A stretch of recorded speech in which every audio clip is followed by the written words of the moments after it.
呢個我估係豬肉丸啊，從顏色嚟睇，呢個咧應該就係牛肉丸啦。哇，新鮮熱辣炒好啊！咁啊等咗都唔算太耐嘅，而且真係好大粒喎，乒乓波有冇咁大粒啊？都差唔多啦。咁啊，就係我知道而家我係搞錯咗嘅嚇，嗰度寫住個名嘅已經。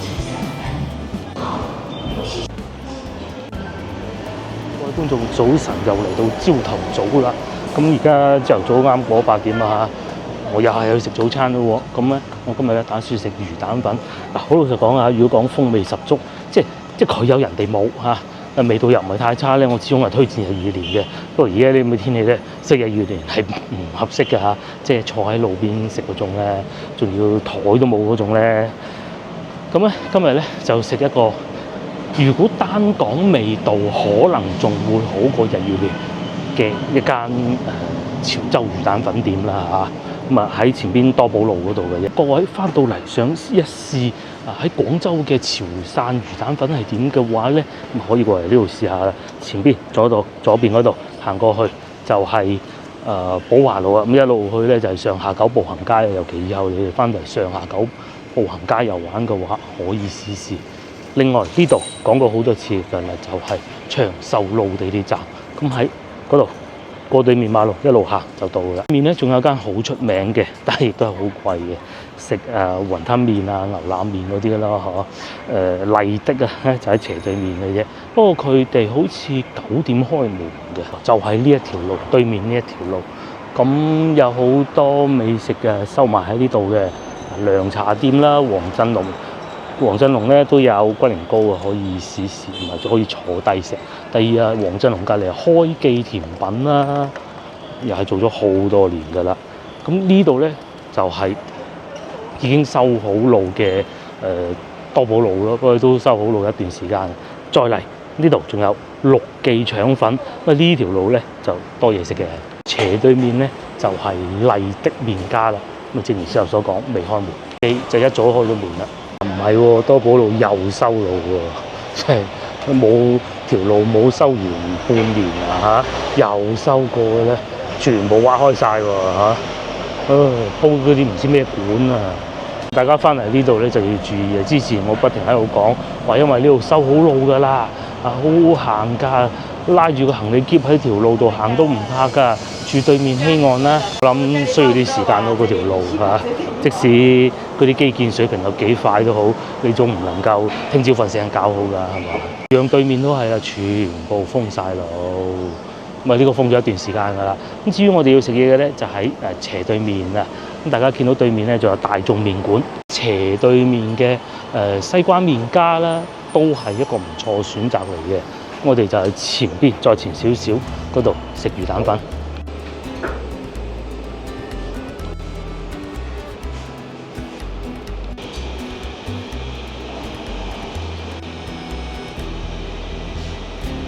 我入咗嚟啦，呢度咧就叫潮寶小食店啊，咁啊喺呢度附近開咗好多年㗎啦。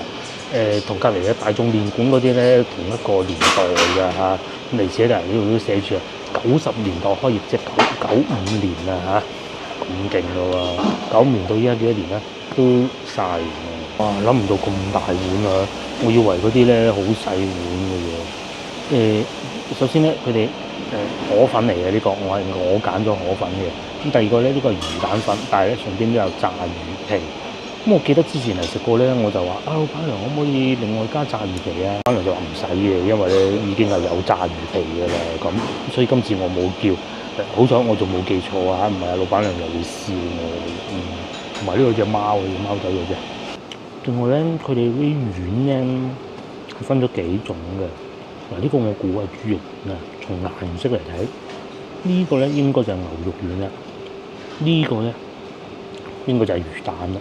個咧食牛丸好啊，魚蛋粉嗰啲咧，其實呢啲肉丸咧好細粒嘅，而家可能追求感官咧，又或者技術提升咗啦嚇，所以咧就會變得咁大粒嘅啫。咁啊賣好啲價錢都冇壞嘅。潮汕人士食嘢又清淡啊，哇清湯寡水。咁呢度咧有少少芫茜葱嗰啲咁樣啦嚇，下邊有一條菜嘅，收嘅爽口。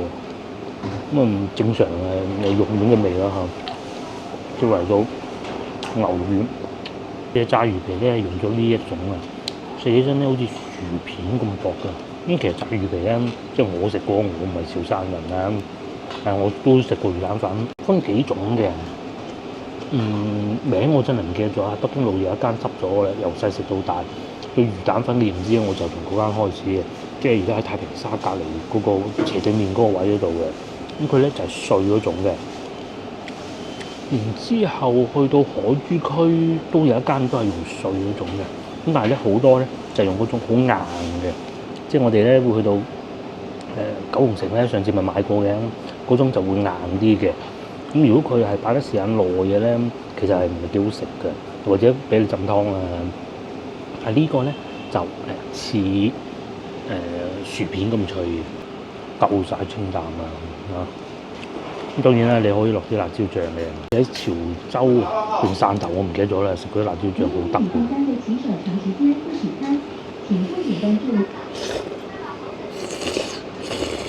先頭咧，我有諗過啊，沙茶餃、沙茶雲吞麵、沙茶麵，呢啲下次可以試下。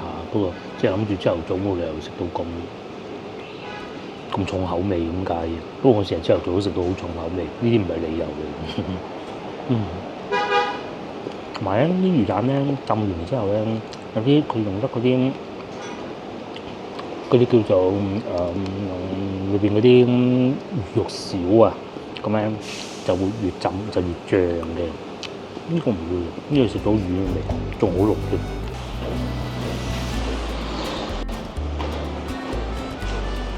我食完我早餐嘅，我承認我冇食晒嘅，因為食嘅分量太大啦。如果下次嚟有機會試下嗰啲撈麵啊嗰啲，應該都唔錯㗎嚇。同埋咧個天咧又黑啦，我都要快啲走啦。準備又落雨。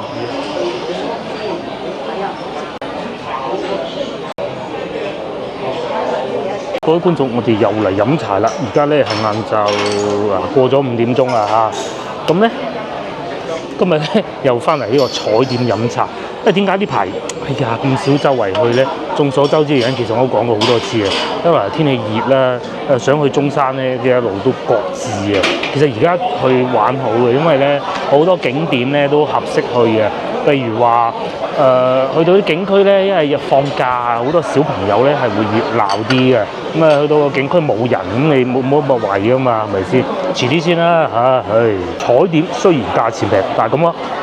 拒絕預製菜嚇，咁佢哋呢度咧我都唔知第幾次嚟啦，會唔會係我嚟飲茶飲得最多嘅地方咧？都唔出奇㗎嚇。佢啲嘢食咧出名平，因為點解咧？打折啊，到而家呢個時間段咧係4.8折嘅，好似係榴蓮小米糕啊，好吸引啊！古法馬拉糕。好吸引喎！佢哋啲鳳爪都唔錯，唔好諗住平啊嚇！千祈唔好以為平就係唔好，不是的。有呢個蝦多士咁炸嘅唔食啦，但係其實幾好食嘅。同埋呢個荔枝果都係嘅。佢肯定唔係話現場去做㗎啦，即係都係來貨嘅，但係現場先至炸咯。咁仲有雙皮奶啊、油炸鬼啊、酸奶糕啊，各種都有嘅。似乎艇仔粥都有啦，豬潤粥又有啦，紅米腸都有嘅，鹹煎餅呢度都有嘅，粟米餅土雞蛋炒米粉呢個我想食，但又怕飽過頭喎，或者果蒸粽，樣樣都好吸引喎。雙皮奶、楊枝甘露他之前食過㗎啦呢個就一般啲啦，但係咧仲 keep 住有喎。啲咩好咧？而家等緊老婆嚟咧，等老婆話事啦。之外呢邊仲有好多小炒啊、粵菜咁嘅雞辣嘅手撕包菜辣嘅，瓜牛肉、蒜香雞中翼各種都有喎。唔關我事啊！上一集大家有冇睇到？我哋咪叫咗一個炸雲吞，雖然好食啊炸雲吞都冇問題，其實嗰個炸奶咧，我一講嗰個老婆又等我，梗係唔係咁。其實嗰個咧係好油膩嘅，食完之後咧我冇問題，我老婆唔係好受得。咁嗰啲油啊，翻到屋企不停咁樣掠翻出嚟。所以咧，其實大家見到我啊，我食過一次之後咧，嗰啲炸奶咧，我以後我都唔敢要，仲要我食過一次係喺順德食嘅，順德大良食嘅，以後我都好少食。大家見到係我好少叫嗰樣嘢噶嘛，係咪？一次起兩次止，琴晚佢係叫喎。咁啊叫啊，咁都可以啊，確實比以前嗰啲好咁咯。食完翻佢又話：好油膩啊，好多油，好難食事。所以咧，今日等佢嚟到先點餐啦嚇。我哋嘅嘢食又終於到啦，三絲炒麵，哇，新鮮熱辣炒好啊！咁啊等咗都唔算太耐嘅。嗱，裏邊有蛋絲啦，火腿絲啦，芽菜啦，咁唔止三絲噶咯喎，有韭菜啦，同埋洋葱嘅，同埋紅蘿蔔絲，咁啊五絲啦。街坊一樣咧嚟到呢度啊，都係飲個下午茶啊，吹下冷氣啊。咁解嘅啫。我第一次嚟呢度咧，勁啊！嗰陣疫情封城，成個廳坐2個客，我係其中一個。食到今日為止，係啊，屹立不倒。嗱，呢個叫做上下九周邊排隊王啊，算唔算啊？都算㗎啦。佢咧係用嗰種比較軟嘅炒麵嚟做㗎。嗰啲食物啊，精彩到堪比白天鵝，我講你都唔信啦，係咪？你可以去白天鵝啊！佢嗰度啲出品一定係好過呢度好多，就算我哋未食過都知啊。又或者服務咁，但係就銀紙話事嘅啫，係咪？因為我哋成日都講咧，即係好多觀眾咧，可能即係早睇咩頻道唔係好知。廣州咧係一個乜嘢都有得揀嘅地方嚟，你可以揀食到好豪華，有㗎。其實白天鵝都已經唔算啦，據說啊，有啲仲誇張添啊！即係專門喺從化招待嗰啲外國貴賓啊，真係有㗎。嗰啲叫咩松刀嗰啲咧，好勁㗎。咁啊，但係平到嗱，好似呢啲咁呢個炒麵我都唔想知幾錢啊，平到4.5至喎10零蚊到啦咁咯。如果你行開附近，諗住上下九揾個地方坐下，又唔想去坐嗰啲快餐店啊，又或者係嗰啲外省菜啊咁樣咧，呢度好嘅嚇。總之我哋食咗咁多年啦，即係疫情最緊要嗰陣，荔灣區冇封嘅，俾堂食嘅，好似我有一段時間唔俾，就係啱啱俾堂食嗰段時間，我開始嚟呢度食。咁個出品咧，同嗰陣到依家其實一樣嘅，價錢咧就好似升咗少少啦，合理啊。冇升啊嘛？好似少少啊。呢個價錢，係屬於咩咧？係屬於而家越嚟越多後生啊！佢哋都係遊客嚟嘅，即係冇後生會好似我女咁專程走嚟呢度飲茶，到佢哋都係遊客嚟去影方遊玩。你想揾個地方吹下冷氣啫，佢冇講食啦嚇，夠啦嚇。即係我哋用嗰個食麥當勞咯。起碼呢度飲下茶食得飽飽地，人均消費都唔高嘅。咁啊，選擇咁多，你要個瀨粉又得，要個粥又得，作為晚飯又得，下午茶又得。我今日中午就係食麥當勞雙皮奶食過好似啊。咁嚟到上下九咧，好多地方都有雙皮奶食嘅，但係呢度咧睇上去大碗啲嚇。我整過啦。要唔要啊？你去落單咯。加個雙皮奶，你去嗰度，哇！即係係到呢個艇仔粥啦，艇仔粥咧夠結嘅喎，所以又會好飽嘅吧。艇仔粥嘅精髓係咩啊？唔係咩絲，最緊要一夠結，呢度啲已經唔夠結嘅啦。11蚊10蚊雞嘅。咁啊，我哋見到會有啲油炸鬼啊。呢一餐係好平。有啲呢個應該係燒鴨絲。就唔好搞咁多啦嚇，浮皮我見到有花生嚇，艇仔粥嘅精髓就係食飽你為止。係艇仔粥咧就喺個艇仔度賣嘅。喜上人家。咁樣目的咧就係俾嗰啲夜晚黑肚餓嘅人食嘅。咁所以咧就會將一啲賣剩嘅東西攞去煲粥嚇。其實好似中狀元就食得。嗱，重點咧唔係賣剩的東西，而係食飽你，因為係個宵夜嚟嘅。呢個粥已經係未算結嘅，不過都已經好接近㗎啦嚇。但冇問題嘅，個美食咧就比較清淡嘅。咁咧但係澱粉質都多嘅。咁你食嘅時候咧，你就要考慮清楚啦，即係要計好條數啊。一煲。食得太飽咁啊，好似唔係幾好喎咁咯，係嘛？但係咧，艇仔粥必食嘅。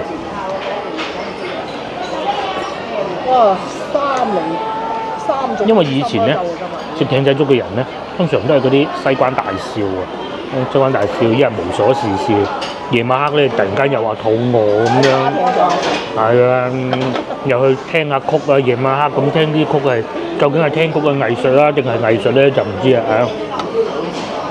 咁所以咧，艇仔粥咧嚟啲西關大少咧，亦都係個咩都有得食嘅地方。嗱，今朝我咪帶大家去食潮州魚蛋粉嘅，老闆同老闆娘都係潮州人嚟嘅，因為聽到佢哋傾偈噶嘛。咁我咪好似呢啲本地嘅西關美食又有，之前去食順德美食又有，喺大灣區能夠揾到一個咁嘅地方咧，廣州以外啊，香港係咪？香港比較貴啊。但係香港會貴啲咁係。係，同埋你譬如粵菜肯定冇呢度咁多。但係香港係多翻啲西式啲嘅咯。係啊，多啲西客。每個地方都有冇。中西合璧係。咁譬如話東莞瀨粉咁，廣州係揾到嘅。咁你話唔夠東莞好食咁都好正常嘅，係咪先？但係有啊，係咪？咁譬如話中山乳鴿咁，廣州又有嘅喎，係咪？好多都有啊嘛。潮州魚蛋粉又有，湛江雞又有，你其實幾乎整個粵菜，你想象得到嘅都有啊。同埋好傳統嗰啲都有。傳統嘅原因係因為佢係真係本地人嚟到廣州做，因為點解可以做到咁咧？就係有好多人喺廣州生活，咁佢要食翻佢當地嘅美食噶嘛。個老闆都係做翻當地美食，俾翻佢啲老鄉。咁啊，湛江嚟到嘅，我煮湛江雞，我係湛江人，煮湛江雞俾湛江人食喺廣州。咁咪講得通咯，係咪？至於彩點咧，因為得益於佢嗰個地理位置啊，近上下九步行街，因為始終都好多人嚟上下九步行街啊嘛。咁咧就好多都係遊客嘅，正如師頭所講啊，大家一眼望落去啊，既會有後邊睇唔睇到嗰個阿姨本地街坊，又或者有啲遊客，似乎喺呢邊啊已經開始要排緊隊等16張台嘅細台，而家係6點鐘。係啊。早期。啲人以為飲茶咧就係好似白天鵝咁。唔係嘅，唔係嘅。但係其實佢嗰個幅度好大嘅。係喺廣州幅度好大，咁我哋主要就去食啲平價嘅平民啲嘅啫。你有平民㗎，咩？至於你話原製呢樣嘢咧，你睇下你點睇啊？係啊，你識點就得㗎啦。嗱，好似今日我哋點咁，都唔係我哋想象中嗰種預製啦，係咪？你輪得快又冇乜所謂，你好似糯米雞咁樣。你而家就有呢個詞啫，你譬如好似糯米雞，以前叫咩嘢啊？又叫後語整定㗎嘛。咁你唔整定點食？即係糯米雞果整粽嗰啲都要整定㗎嘛。係啊，你嗰啲好似扣肉咁樣，你唔整定點食？係咯。唉，真係嚟到先至炆啊！白堅鵝都整定咯。係啊，你只能夠叫半成品好。就算等陣我哋食嗰個牛肉頭都係啦，咁你雞一早準備好，唔得快咯，最緊要。係，接來牛肉球都到埋啦，有配茄汁㗎喎，呢度啊抵讚啊！而且真係好大粒喎，乒乓波有冇咁大粒啊？都差唔多啦。上次咧咁我講過啊。山竹牛肉球，有觀眾話其實應該讀鮮竹牛肉球，唔緊要啦，好似係真係叫鮮竹牛肉球。因為食得到。下邊有啲腐竹，好清啊，清淡啊，冇味。鋸開先，呢啲咪就係我哋喜歡嘅平民美食。成粒啊！成粒，梗係成粒啦。好多嘢哇！會，哇，好彈牙，你夾出嚟就係咁樣樣。點少少結汁。應該裏邊係有芹菜嘅，睇得出。芫茜嚇，真係好鬼大粒。有結汁係好平。嗰個叫乜？去邊度啊？去西華路。都唔係啊，上次係咪有一間好好食嘅？邊間好食牛腳？牛肉酒啊？差唔多都係。蓉城啊，係咪？好似係容樓。係啊。西華路啊嘛，點啊？嗰間幾好食。嗰間以為佢好差嘅，上到去咧人又唔多，我都已經打個突㗎啦，死啊得唔得㗎？咁但係啲嘢食上到嚟又平又靚咯，要套餐㗎嘛。係，仲有一間係邊間係食牛肉酒？唔記得咯。仲有一間好似係北京路嗰附近。北京路嗰個中山點點心思啊，唔記得啦，唔記得。蓉樓係咪食牛肉球啊？係，我諗都係蓉樓。唔差。我哋食牛球最怕係咩？就係佢蒸完之後散晒啫嘛。應該唔夠。下邊一灘水，唔夠蓉樓好食。但係又有結汁咯。呢個牛味唔夠蓉樓嗰度。肉丸咯，你咪當佢。但係個 size 就一樣都係咁大粒嘅。哇！我唔客氣。啖肉啊！有冇人喺擺落個粥嗰度食嘅咧嚇？其實冇問題嘅，中埋單係呢個數，哇！真係經濟實惠啊！嗰啲點心咧有兩款係未過10蚊，有一款咧係啱過10蚊，最貴咧就係兩個人個茶位而已嘅啫。都唔會有咁多人排隊啦，大家睇下，一路排，哇！連又係一路排，唔係淨係遊客嘅，錯就係呢個啦，竟然朝頭早仲貴過下午茶喎，朝頭早6折，下午茶4.5折，梗係有機會翻到嚟真係要試下，同埋呢度有酒店咧，有觀眾住過仲話幾好添嘅。咧而家荔灣區呢幾段咧又喺度修路啊！今朝早咪同大家講啊，多寶路修路嘅，多寶路都算啦，呢度又係，哎呀，洋人幾辛苦曬到佢，路又窄喎，之後我喺度行過嚟，我都費事影啊，即係寶華路呢度，咁佢封咗半條馬路，啲車過唔到，電雞咧要鏟上人行道，嗰個阿伯咧就同嗰個電雞佬霎氣，電雞佬我趕住去送貨阿伯嘅，又俾佢吹啊，咁啊嚇佢一嚇咁啦，或者。好多鳥樣啊！姨真係好彩啊！係啊，呢度可以行入到永慶坊嘅。入去咯。係啊，我哋喺呢度行入去永慶坊，就唔使兜前邊嗰度咯。點解突然間好翻風咁多嘅咧嚇？聽講咧今日啊，就係啱啱過去幾個小時，唔係啊，香港落黑色暴雨啊！我哋俾啲颱風。嗰啲雨咧，好似倒水咁啊，企晒喺啲商場門口我哋睇見。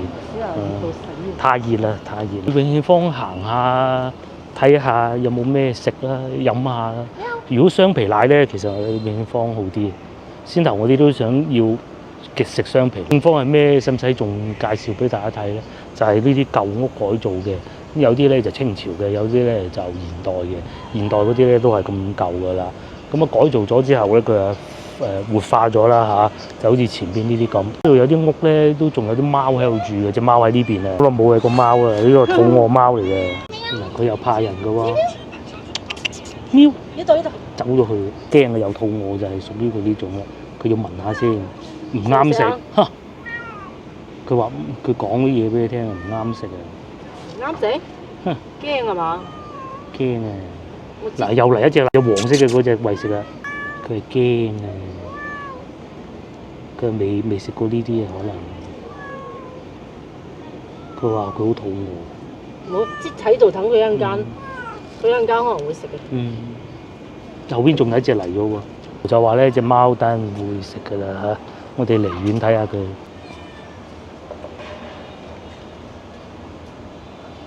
呢度咧就係永慶坊啊，又多咗啲新嘅區域。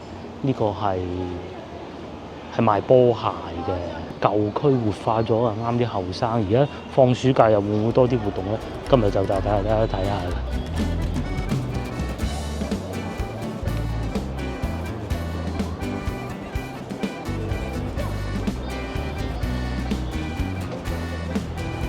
唔係喎，前邊大家見唔見到大疆都冇做間鋪，冇理由冇錢賺㗎。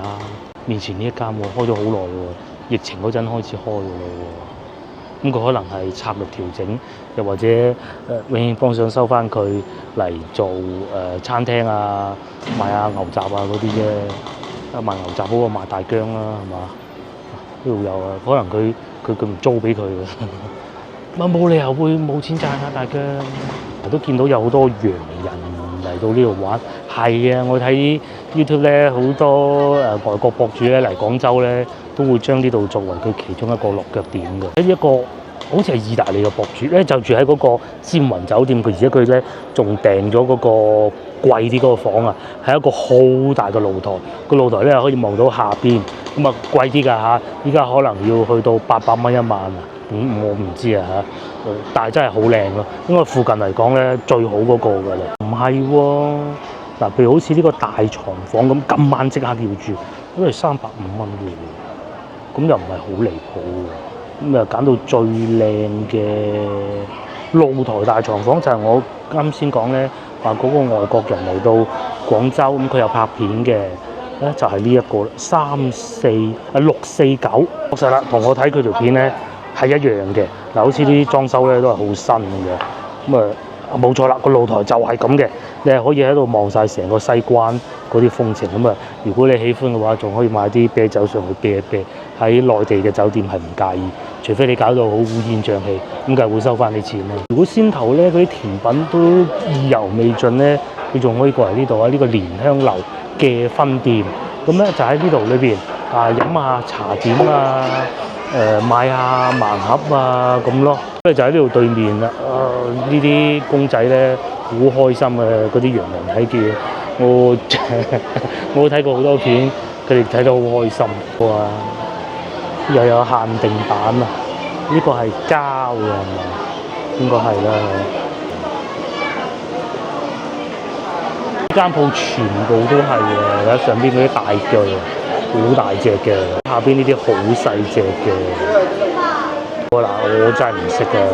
呢個唔係辣布布，呢個係 Baby Molly， 爭啲搞錯添。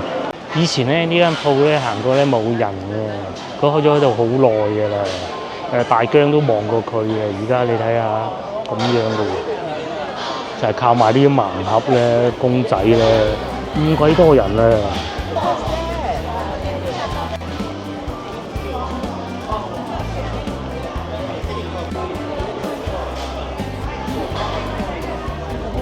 佢哋呢度仲有講解、公益講解11點同埋3點咯。入嚟呢度咧，因為呢度有冷氣，係啊，荔灣區舊荔灣，唔包芳村，包埋芳村咧咁多啫咋？最細個區啊，會唔會係包埋？唔包嘅話唔包嘅話一定係最細。唔包咪就喺呢度咯。係啊，就係得咁大。芳村都大過呢度嘅。芳村大2倍啦嚇。呢個就係廣州地圖。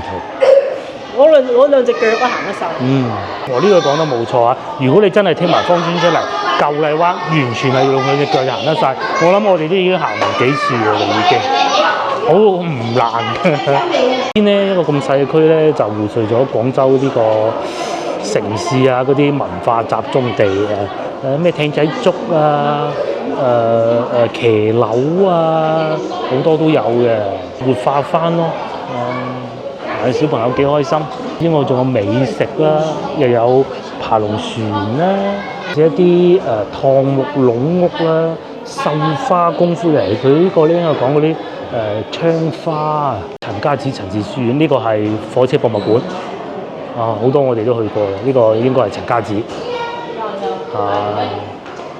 呢個就半溪半塘村裏邊嗰啲舊屋啦。咁舊嘅呢個係隔離飲茶嗰度咯，係嘛？呢個粵劇博物館，係荔灣嗰啲可以一眼就睇得出嚟邊，即係除非佢係好細節，咁嗰啲冇得講啦嚇。點解中意呢度咧？咁有博物館睇下，又唔使錢㗎呢個博物館。時間啱咧，仲可以聽講解之餘，仲要係有冷氣嘅。不過有少少不足嘅就係，如果佢再多啲英文就會好啲咯。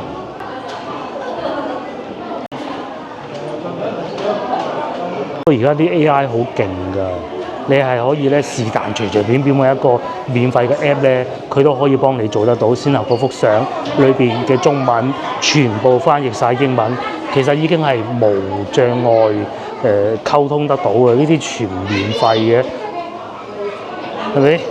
勁唔勁？啊！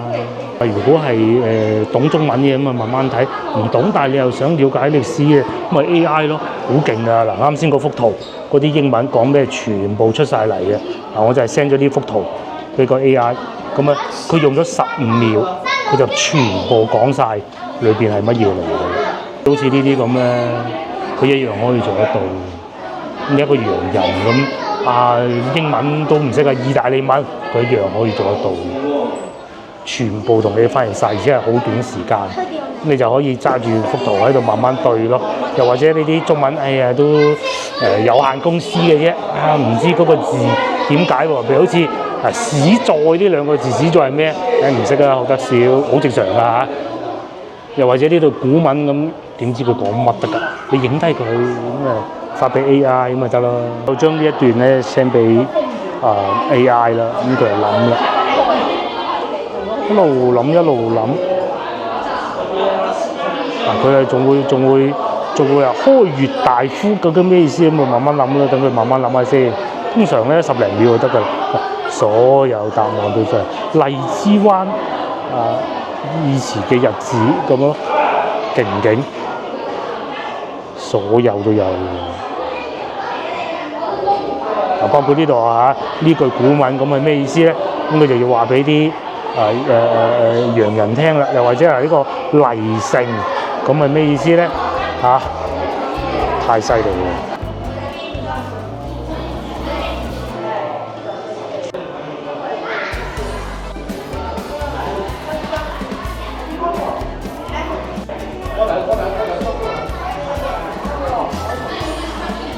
要我極為有限嘅英文睇啊，佢仲要唔係淨係翻譯咁簡單，佢仲要解釋埋當時呢個人物點解係會咁嘅，超長。連阿魯迅先生都去過陶陶居飲茶嘅，咁係咪真係要去陶陶居飲下先？大家翻到嚟，仲有呢個西來初地喺隔離有個地鐵站㗎，嗰個寺隔離嗰度西來初地嗱，華林寺隔離就喺隔離嗰個華林寺嗰度嗰個廟嗰度，咁大家有機會去睇下啦，就喺上下九過好近。不過我哋想去睇下，即係而家呢一幅圖就50年代講啦，大概1年2年之前到啦，我入過去一次。港船做咩？港船做船廠，好勁㗎。呢個有柴油機係喎，佢有間技校嘅嘢。唔係講翻呢個，而家變咗個公園，遲啲冇咁熱，去芳村嘅時候經過可以去睇下嘅，好勁啊！喺我公司咧就係日日就睇住呢4隻字㗎啦，去洗手間又睇住呢4隻字，去斟水又睇住呢4隻字，大家估下喺邊？西關大屋呢個咪就係李小龍祖居咯，就唔係佢喺度出世，唔係喺度住過，係佢爸爸冇錯啦嘅物業嗰陣做戲子有錢啊嘛，梗係周圍買屋㗎啦。霑叔嘅祖居仲係都喺呢度附近㗎，變咗幼兒園咯。仲有一個係咩嘢啊？澳門個賭業。澳門賭業有好多大亨㗎喎。嗰度咪有個爛尾樓嘅？爛尾樓就係嗰個爛尾樓，就係澳門嗰個賭王姓咩用？因為嗰個年代有錢嘅。係有錢，梗係買屋㗎，走去香港啦，其中一個就係咪正常嘅？正常嘅。就算好似我有個阿伯父，即係梗係未見過啦，即係鄉里嚟嘅，都係姓畢嘅，都係啦。咁佢個女都喺香港出世㗎啦。咁到年老啦，咁梗係移居咗去美國，咁梗係走咗啦嚇。係好多年之前嘅事，不過我未見過嘅。啲嗱，我哋漢人咧係好勁啊，去同化人哋啊，好叻嘅。其實呢啲咧叫滿洲窗，滿洲窗即係咩意思咧？即係啲滿洲人嘅窗，滿洲人嗰啲玻璃窗啊，就係咁樣5顏6色㗎。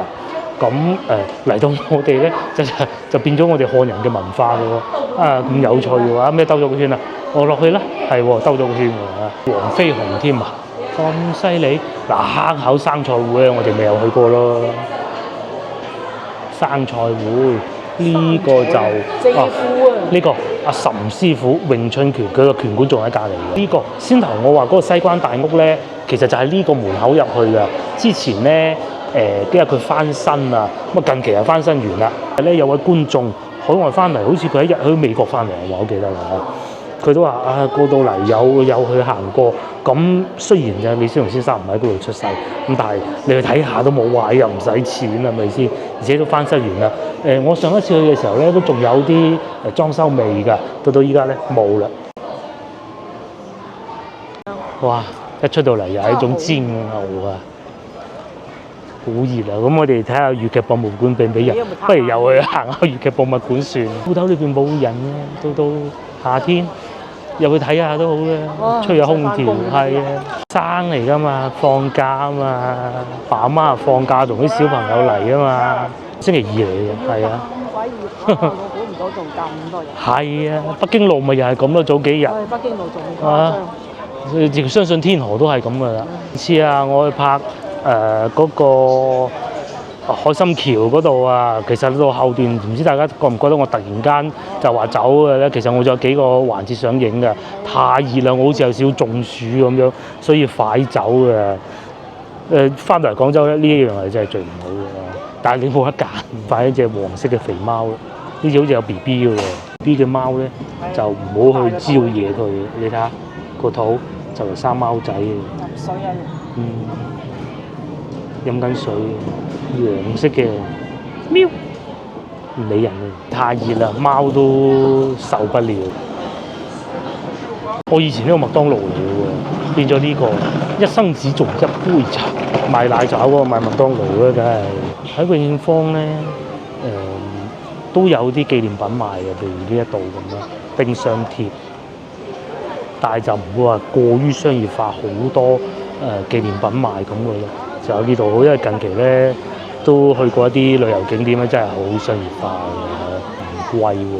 好似你咁賣10蚊嘅，全部都係10蚊嘅。上次我到泉州買嗰個，買一鬼樣收我20幾銀啊！隻貓有人摸佢嘅，好開心咁嘅喎。好似貓算唔惡嘅咧，我哋經過呢度啊。哦，唔係上次更正，係以前我哋經過呢度咧，係賣嗰啲辣嗰啲湖南菜嗰啲小食嘅。咁啊，而家咧就變咗賣蛋糕咯。啊，呢啲有市場啲嗬，又或者一啲紀念品咧。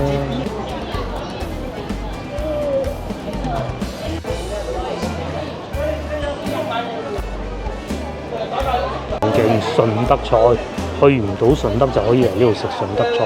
仲送汽水添，哇！上邊噴煙，散熱啊，多人喎，嗬，幾多人？有排等啊！似我嚟呢度飲個咖啡，好飲歸好飲，得一啖嘅啫。咁啊，呢個套餐39.9蚊，有一杯美式咖啡，同埋有個 cake 咯。咁啊，算唔算貴咧嚇？但係佢有個地方可以俾你坐下咯。但係咧，裏邊嘅音樂咧係超勁，冷氣又係超勁咯，同埋仲有呢個撻幾好食嘅，晏晝先至有，食啲小食都不妨坐下飲杯咖啡嚇。我真係唔識啊嚇，我成日以為呢個就係嗱布布，咁啊就係我知道而家我係搞錯咗嘅嚇，嗰度寫住個名啦已經。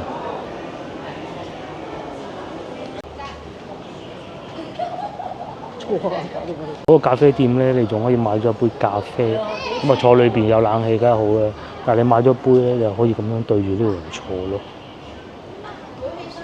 望住嗰個荔枝灣涌。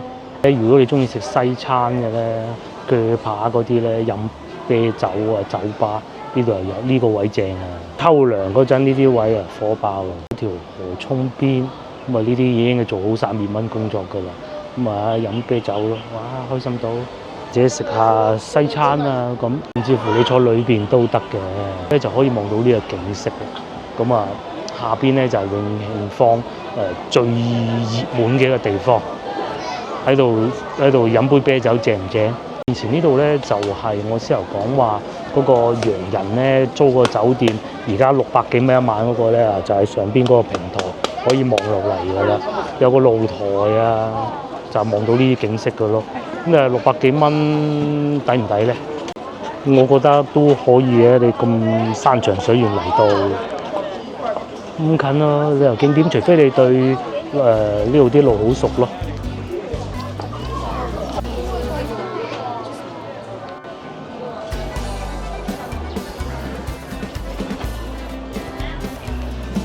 係600幾，最平300幾，貴唔貴？最貴600幾，有個露台嘅，可以望到下邊，可以啊。放暑假咁嘅價錢唔算貴嘅，不過就好熱嘅。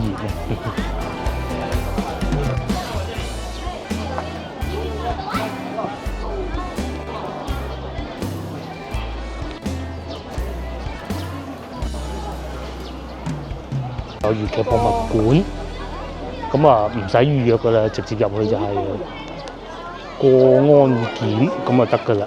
佢夜晚黑可以做到好似係9點半㗎，而家。星期六日咁啊，仲誇張。啊，星期六日就可能會有人流限制咯。最誇張係咧，咁鬼熱，都咁多人。好熱啊！真係都咁多人。我哋都走啦嚇，同埋呢度仲有得食雙皮奶嘅，不過佢係膠兜嗰種㗎咯。坐低唔知有冇碗咧？應該好似有喎嚇。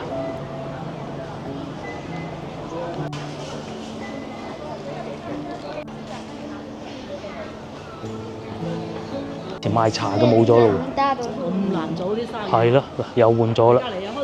隔離又開咗間百花，係。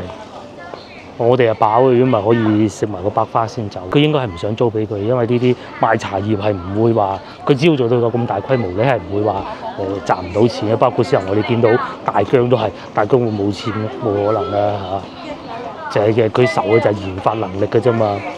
咁，但係都係冇租，應該就係唔同佢租約滿咗，冇續約咁解嘅啫，又或者策略轉變啦。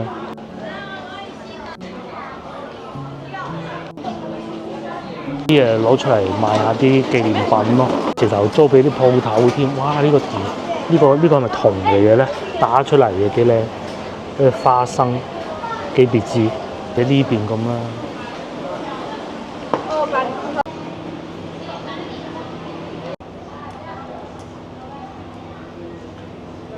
怪唔得停車咁多人啦，原來佢收10蚊一個鐘，咁我就明白啦嚇。平常咧呢啲旅遊景點咧都收16蚊一個鐘，都仲勁。張活游舊居，大家應該知邊個張活游㗎吧？我唔知啊。你唔知啊？演戲嘅，演戲。喺佢個舊居就變咗好多個福字咯。咁啊隔離咧就係阿李小龍祖居嘅。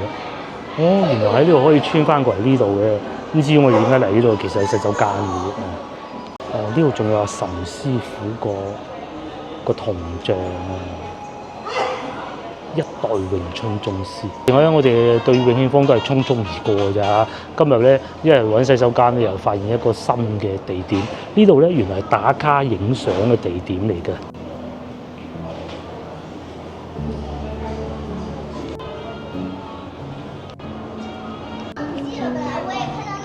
呢度咧打唔打卡唔緊要，你仲可以咁近距離睇到呢啲瓦片屋，真㗎呢啲。細個我哋見過嗰啲都係咁嘅，幾多年未摸過。仲要啊！呢啲瓦片屋最多係咩？大家知唔知啊？就係隻貓喺上邊行嚟行去，啲貓最中意喺呢啲地方行。呢啲咪活化咗㗎咯，同埋呢啲真㗎，可能有啲翻新過嘅，嚟摸下都好啊！真係嗱，上到嚟咧，睇到啲瓦片屋啦，唔係裝假狗嗰種嘅喎。咁啊，同埋仲有見到後邊嗰個好日式嘅粵劇博物館嗰棟樓咯，好難揾到啊！就算我哋廣州人啊，細個係會成日見到嘅，都係見過1、2次嘅。以我嘅經驗，咁樣睇得翻喎，真係好難得。咁咧，大家揾洗手間嘅時候就會揾到呢個地方。係啊，仲有好多㗎。佢又改造唔到，又拆唔到。嗱，仲有佢天棚上邊嚇。係啊，即係而家一打風咁你就要搬好晒啲嘢佢，好難改造。好難。老城區，因為可能啲產權啊各種又難搞。咁嗰啲瓦片屋上邊有隻貓跑嚟跑，爬嚟爬去咁咯，就係小時候見到嘅情景。佢啊，呢啲屋啊，其實牆黐住牆嘅。係。再上啊！即係你可能住喺隔離，係啊連體咁樣，即係可能就共用一埲牆。係。共用一埲牆，係好似嗰種咁啫嘛。有啲地方想拆，有啲地方啊想拆啊拆唔到。就算而家見到呢棟屋都係好舊，雖然佢唔係瓦片嚇，都唔係新嘅，嗰個窗幾舊嚇。其實有時啊，老城區好多都想拆，你真係冇辦法。拆好難嘅。可能有啲產權比較複雜。係複雜。有啲咧就變咗文物，又喐唔到。更加唔得。係啊，咁你突然間中間有棟話文物咁樣，你點拆？仲有唔知大家睇唔睇到咧？嗰度咧仲有避雷針㗎。以前嗰啲屋咧要裝避雷針先得㗎嘛，咁新㗎啦。呢啲已經係翻新過啦。嗰啲就舊。以前呢啲舊屋啊最好係咩咧？就係睇8月15啊，睇中秋節個月光咯。我哋都係時候翻去啦嚇，而家7點半都未夠，天差唔多黑啦。下集見，拜拜。